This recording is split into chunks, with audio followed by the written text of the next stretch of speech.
আমরা যে সাংবাদিক সম্মেলন করছিলাম সেখানে এসে সেনাবাহিনীর সদস্যরা নুরুল হক নূর, আমি সহ যারা সেখানে উপস্থিত ছিলাম, আমাদের উপরে সেনাবাহিনীর সদস্যরা হামলা চালিয়েছে। আমরা অতীতে সবসময় সেনাবাহিনীর পক্ষে বক্তব্য দিয়েছি, এখনো আমরা সেনাবাহিনীর বিরুদ্ধে বলছি সেটি নয়, কিন্তু সেনাবাহিনীর যে সকল সদস্যরা গতকাল আমাদের উপর হামলা চালিয়েছে, আমরা সেই সকল সেনা সদস্যদের বিরুদ্ধে আমরা প্রতিবাদ জানাচ্ছি। এর মানে এই নয় যে আমরা সমগ্র যে সেনাবাহিনী, সেই সেনাবাহিনীর উপর আমরা আসলে দায় চাপাচ্ছি।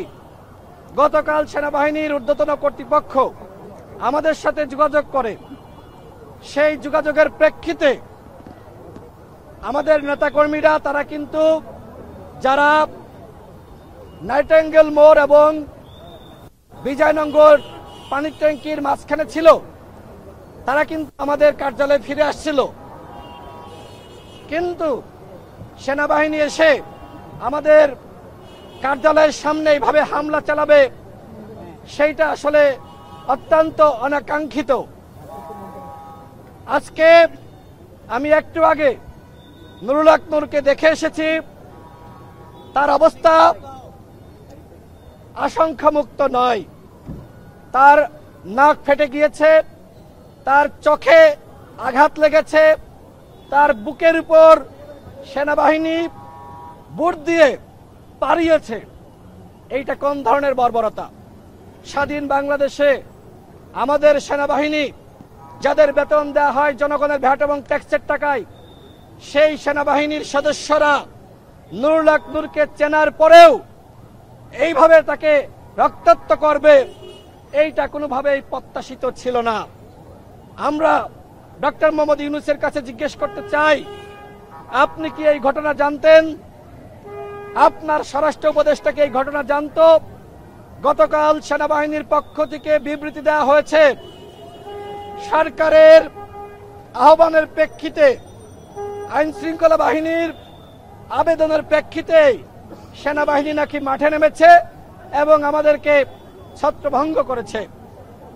পুলিশের ঊর্ধ্বতন কর্মকর্তাদের সাথে আমার কথা হয়েছে, সরকারের উপদেষ্টাদের সাথে আমার কথা হয়েছে। আমাকে স্পষ্টভাবে জানানো হয়েছে, সেনাবাহিনীকে গতকাল নামার জন্য সরকারের পক্ষ থেকে এবং পুলিশের পক্ষ থেকে কোন ধরনের আবেদন করা হয়নি। তাহলে সেনাবাহিনীর কারা এইভাবে সরকারের নির্দেশনা ছাড়া মাঠে নেমে আমাদেরকে এইভাবে রক্তাক্ত করলো? গতকাল জিএম কাদের জাতীয় পার্টির কার্যালয়ে অবস্থান করছিলেন, আমরা দেখেছি সেখানে সেনাবাহিনী এবং পুলিশ প্রটোকলে জিএম কাদের বেরিয়ে গেছে। সাংবাদিক ভাইরা যখন ছবি তুলতে যায়, প্রশ্ন করতে যায়, জিএম কাদেরের গুন্ডা বাহিনী, আওয়ামী বাহিনী, তারা সাংবাদিকদের উপরে হামলা করেছে। সাংবাদিকদের বক্তব্য আমরা শুনেছি। আমরা কি কোনো সাংবাদিকের উপর হামলা করেছি? আপনারা সাংবাদিক ভাইরা, আপনারা সাক্ষী। আমরা 2018 সালের কোটা সংস্কার আন্দোলন থেকে সংগ্রাম করে আসছি। কখনো এই দেশে কোনো অপ্রীতিকর পরিস্থিতি সৃষ্টি হোক, সেই ধরনের পরিবেশ আমরা সৃষ্টি করেছি। আমরা আমাদের যে সাংবিধানিক এবং গণতান্ত্রিক অধিকার, সেই মোতাবেক আমরা কিন্তু সবসময় প্রতিবাদ জানিয়েছি। কিন্তু আজকে নুরুল হক নূরকে যে হত্যা চেষ্টা করা হয়েছে, আমরা মনে করছি হত্যার উদ্দেশ্যে পরিকল্পিতভাবে নুরুল হক নূরের উপর গতকাল হামলা করা হয়েছে। সেনাপ্রধানের উদ্দেশ্যে বলতে চাই, যদি আপনি এই ঘটনার দায় না নিতে চান, তাহলে আপনাকে অবশ্যই তদন্ত সাপেক্ষে সেনাবাহিনীর যারা নুরুল হক নূরকে রক্তাক্ত করেছে, যারা আমাদের নেতাকর্মীদেরকে রক্তাক্ত করেছে, তাদের বিরুদ্ধে উপযুক্ত ব্যবস্থা গ্রহণ করতে হবে।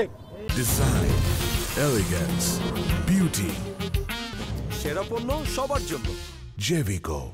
এবং একই সাথে আমাদের কার্যালয়ের মধ্যে ঢুকে আপনারা দেখেছেন, ভিডিও প্রকাশিত হয়েছে, বাথরুমের মধ্যে আমাদের নেতাকর্মীরা আশ্রয় নিয়েছে।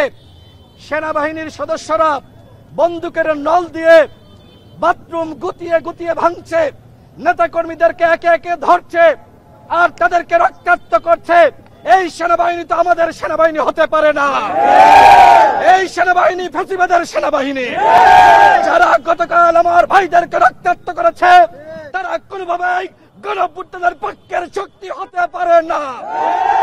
গণঅভ্যুত্থানের পক্ষে যে সকল সেনাবাহিনীর সদস্যরা ছিল তাদেরকে আমরা শ্রদ্ধা জানিয়েছি, তাদেরকে আমরা সম্মান জানিয়েছি, তাদের বিরুদ্ধে আমাদের কোনো বক্তব্য নাই।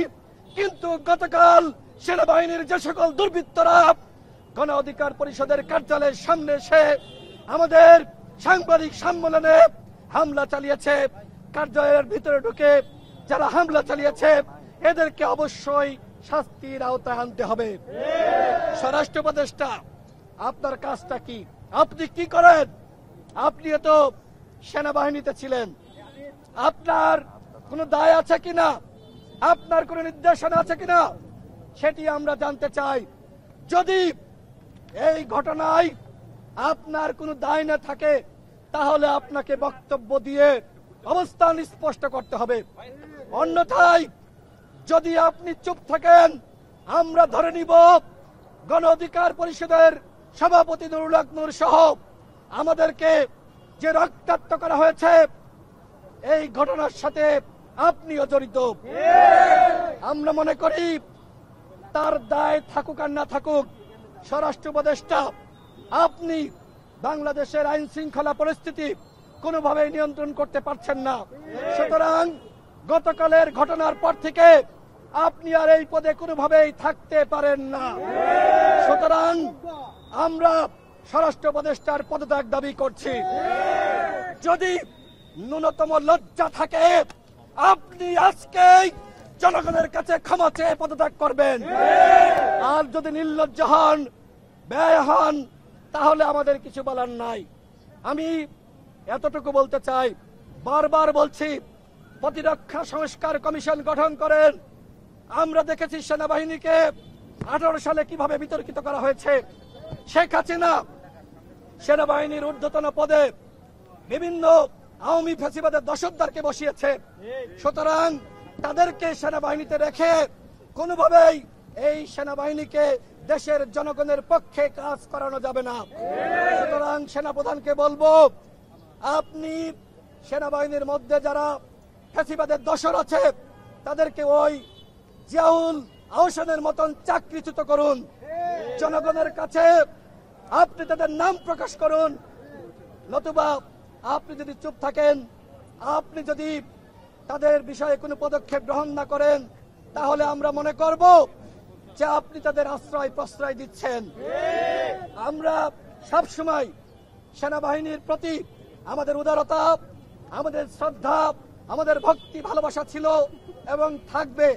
আমার নিজের পরিবারেও সেনাবাহিনীর সদস্য রয়েছে, আমার অসংখ্য আত্মীয় স্বজন সেনাবাহিনীতে রয়েছে।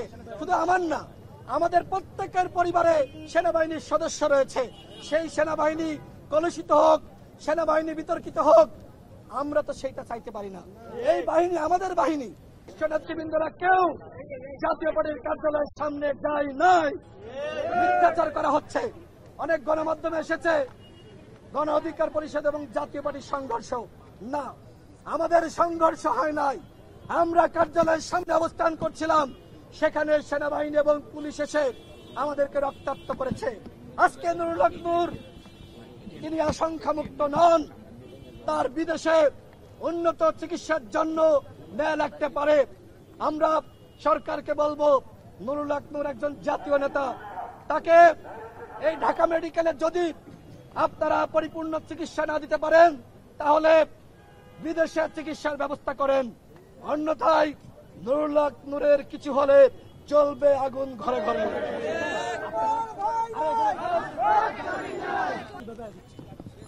আচ্ছা, আমাদের দলের পক্ষ থেকে আমরা আলোচনা করে সিদ্ধান্ত নিব। তবে গতকালই যখন প্রথম দফায় আমার উপর হামলা হয় তখন আমরা পুলিশের ঊর্ধ্বতন কর্মকর্তাদের সাথে কথা বলেছি এবং আমরা জানিয়েছি আমরা মামলা করতে চাই। আমরা তাদেরকে জানিয়েছি গতকাল যেহেতু দ্বিতীয় দফায় আমাদের উপর যে হামলা হয়েছে সেই হামলায় সেনাবাহিনী জড়িত এবং পুলিশেরও ভূমিকা ছিল, তবে সবথেকে বেপরোয়া আচরণ করেছে সেনাবাহিনীর কতিপয় সদস্য। সুতরাং তাদেরকে সেনা আইনে ব্যবস্থা নিতে হবে, লুকিয়ে লুকিয়ে ব্যবস্থা নিলে হবে না। গতকাল সেনাবাহিনীর পক্ষ থেকে যে বিবৃতি দেওয়া হয়েছে, আপনারা কিন্তু মিডিয়ার ভাইরা সেটি প্রচার করেন নাই, যে আমরা কিন্তু প্রতিক্রিয়া জানিয়ে সেনাবাহিনীর বিবৃতি আমরা প্রত্যাখ্যান করেছি এবং এরপরেও সেনাবাহিনীর ঊর্ধ্বতন কর্মকর্তার সাথে আমাদের যোগাযোগ হয়েছে, তারা আমাদের সাথে কথা বলেছেন। আমি তাদেরকে স্পষ্টভাবে বলেছি এই ঘটনার সাথে যারা জড়িত তাদেরকে অবশ্যই ব্যবস্থা নিতে হবে। আমরা অবশ্যই পুলিশের বিরুদ্ধে এবং সেনাবাহিনীর যারা ছিল তাদের নামে মামলা দিতে চাই, কিন্তু আমার প্রশ্ন হলো সেনাবাহিনীর নামে কি থানায় মামলা নেওয়া হবে? গতকাল আপনারা দেখেছেন নুরুল হক নূরের উপর আমাদের উপর যে হামলা হয়েছে, বিভিন্ন পেজ থেকে লাইভ করা হয়েছিল, সেই লাইভগুলো কিন্তু ডিলিট করে দেওয়া হয়েছে। ডিজিএফআই চাপ ছাড়া এই লাইভগুলো ডিলিট হতে পারে না। আওয়ামী লীগের সময় ডিজিএফআই যেভাবে আয়না ঘর বানিয়েছে, ডিজিএফআই যেভাবে গুম করেছে, যেভাবে নিশিরাতের নির্বাচন করেছে, ডিজিএফআই সদস্যরা যদি মনে করে এখন ডক্টর মোহাম্মদ ইউনূসের আমলে এই গণ অভ্যুত্থানের পরও তারা একই স্টাইলে কাজ করবে, আমরা সেটি মানব না। সর্বশেষ বক্তব্য, আমার কাছে স্পষ্ট তথ্য এসেছে ডিজিএফআইয়ের সাথে জাতীয় পার্টির দেন দরবার চলছে। জাতীয় পার্টিকে ডিজিএফআই আগামীতে বিরোধী দল বানাতে চায়।